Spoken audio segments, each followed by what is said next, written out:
In this video, we're gonna make this Valentine's Day craft easy enough for my 11-year-old son here to help, and we're gonna show you how it's done, so stay tuned.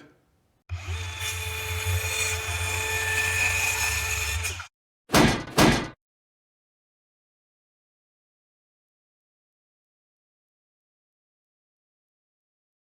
first thing we're gonna do is we're gonna trace this heart onto his board, then we'll clamp it down to the table and he's gonna cut it out with a handheld jigsaw.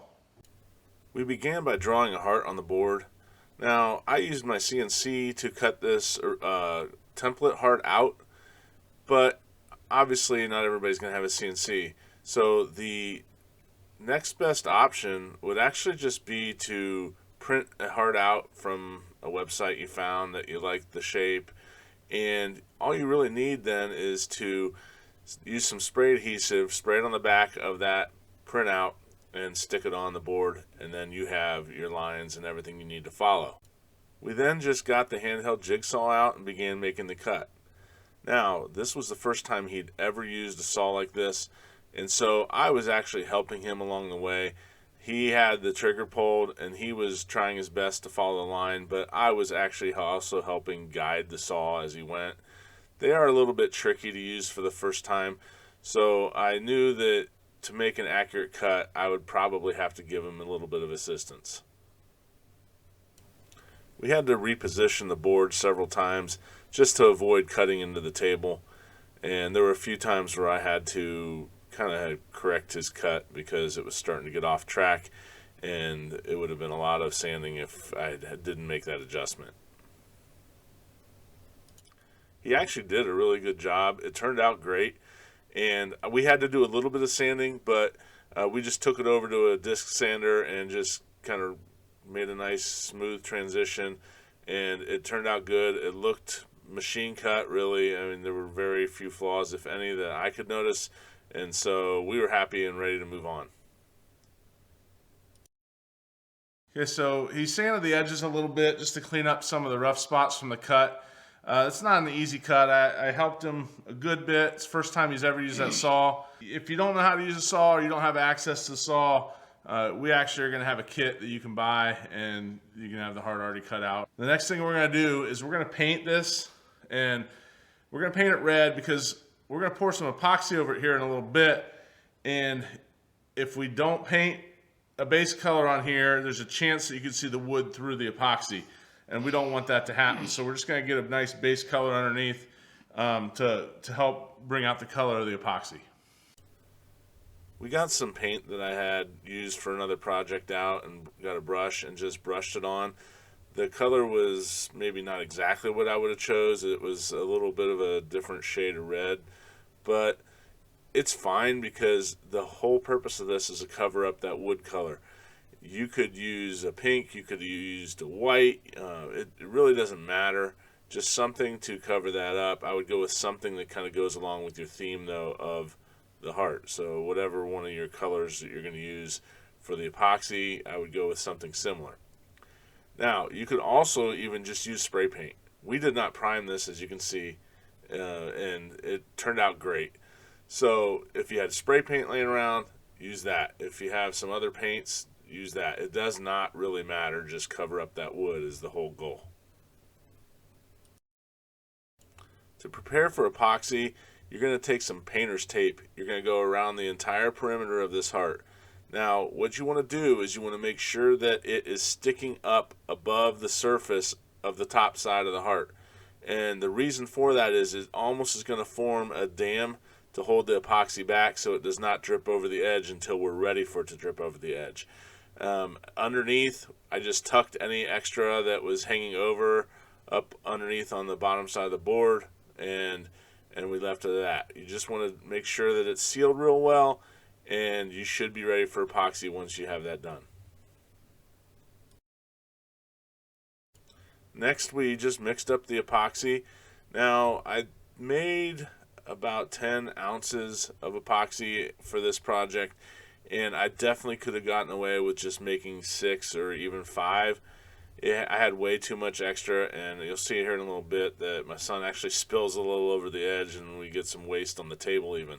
So 6 would be a safe bet, just because then if you need some, you have the extra in case you need it later in the project.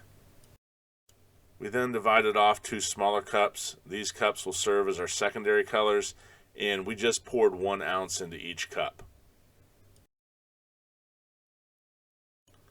We used these 3 colors, and you can find them down in the description, but if you had some other colors that you wanted to use, they would work just as well. We just were looking for something that had some Valentine color in it.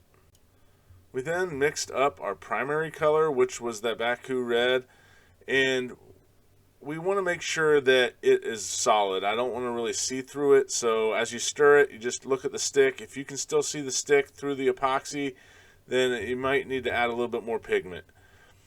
For the secondary colors, then we put those in the smaller containers. Then that was the white color, and then that pinkish diamond liquid fire color. Those colors then get poured into the primary color, but you do not want to mix them. You're just going to pour them into that container, let them drip down in, and then do what is called a dirty pour, where we pour it out in a random pattern. The colors then will just naturally flow out how they are dumped in the container with the primary color. And it's nice if you, as you do this pour, you're going to want to turn that cup of the primary color from different angles so that it pours out in a random color pattern.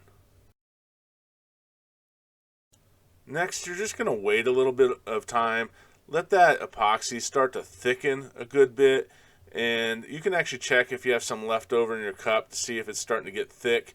And what we're going to do once it does, you don't want it to get solid, but once it does get thicker, you're going to peel that tape off. And what that's going to do is it's going to allow that epoxy that's puddled up on top to really slowly drip down the sides. And it'll continue that pattern then that you have on top right down the sides, and it forms a really nice look. If it's too thin, it will run off the top too quickly. Now you're going to have some empty spots on the sides where it's dripping, and you have to take some epoxy and get those spots wet, or else it will not flow properly. So I just took some of the extra epoxy I had in my cup and just kind of patched in some of those spots, as you can see here. Once you do that, then it flows off the top more evenly. For some reason, if it's dry, it doesn't seem to want to do that. Now all those drips are going to form little drips on the bottom side of the heart. So after everything's dry, give it a day or so, maybe 2 days, you're going to want to take that heart and sand all those drips off the bottom. Once you do that, it'll have a nice smooth back, it'll look good, and keep in mind, you're never going to actually see the back side of this. So if there's a little bit of color residue still there, not a big deal. You mainly just want to take the texture, the thickness of those drips off.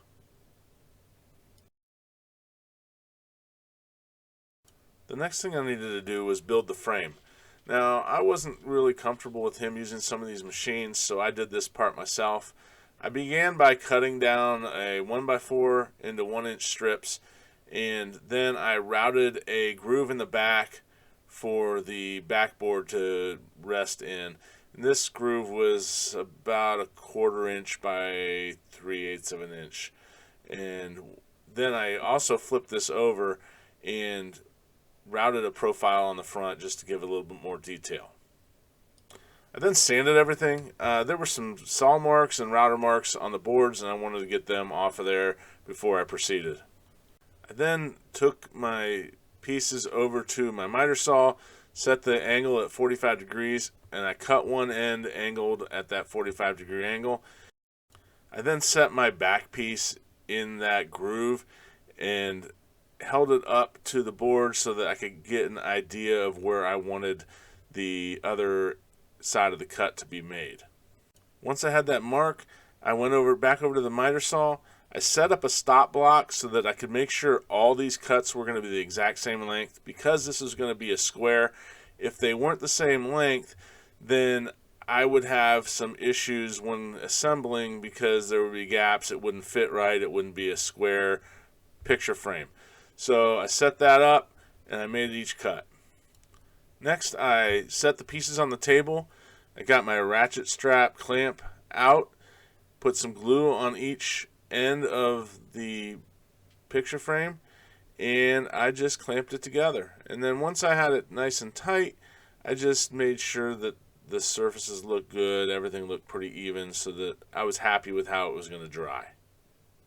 After it was dry, I took it out of the clamps, and I just sanded everything real well to make sure there weren't going to be any glue spots on it. Once everything was dry, I took it out of the clamp and I applied a stain. Now, I used a Minwax stain called Aged Barrel, and I thought it was going to look pretty good with the white backboard that I was putting on it, and I was right. It did look really good. It went for the exact look I was looking for. You can use whatever color you want, though, and I'm sure it'll look fine. Once that was dry, I applied a polyacrylic to the frame just to seal everything up. You could use any kind of polyurethane or any kind of sealer like that, and that would work just as well. I attached the back with some tacks that I had in my shop. This is one change I would make. The tacks really didn't hold very well. I would use some Glazer push points that are made more for picture frames, and I think they would do a lot better job. We then attached command strips to the backboard there, and I just tried to space them out fairly evenly from the edge, but I wanted to keep them close to the center because we're going to have different items that are going to get attached to here depending on the season. That way we don't ever have to take this off the wall. We can just change what is displayed.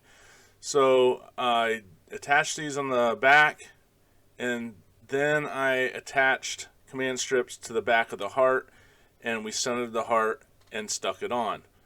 Now, in this video, you can see I have black command strips on the back of the heart and white command strips on the actual frame.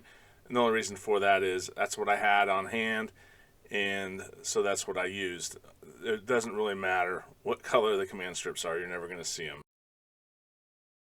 So we ended up using command strips on the back of this heart, and the reason we did that is so that in following months we can change this as the season changes. So for St. Patrick's Day we could put a shamrock, for Easter we could put an egg or something like that, flag maybe for 4th of July, Christmas tree, pumpkin, whatever it is that we want to do, we can make those changes easily just by peeling this off with those command strips.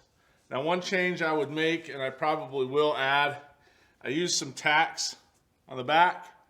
I didn't really like how those went in. I will probably use some push points that you are typically used in picture frames before we hang this on the wall. I'll also put a sawtooth hanger up here so that it easily hangs on the wall. If you enjoyed this video and want to try to make one of these, and maybe you don't have the tools that you need to make them, we're actually going to offer some kits that you can buy on our website, and those kits will allow you to make it start to finish, and we'll even include the picture frame made and the backboard all done. So really all you have to do is do whatever it is you want to do with this heart. And the great thing about this is in subsequent months we're going to come out with some other videos so we can change this as the season goes, and we'll provide those kits as well down the line. And the future kits won't contain the frame in the back, it'll just contain the item for that month. So I'm going to ask you, what was your favorite part of this? It was probably putting the epoxy on the heart. Yeah. Was it hard to do? Did you have any trouble? I did make a spill that I had to fix. Yeah. He dumped a little bit too fast and it poured all down over the edge. Made a little bit of a puddle, and this was actually kind of stuck to the block underneath. Mm-hmm. What would you change if, other than the puddle? Is there anything that you would change when doing this? No. No? I don't think so. Okay. Well, thanks for watching, and check out some more of our videos here on this next upcoming card here.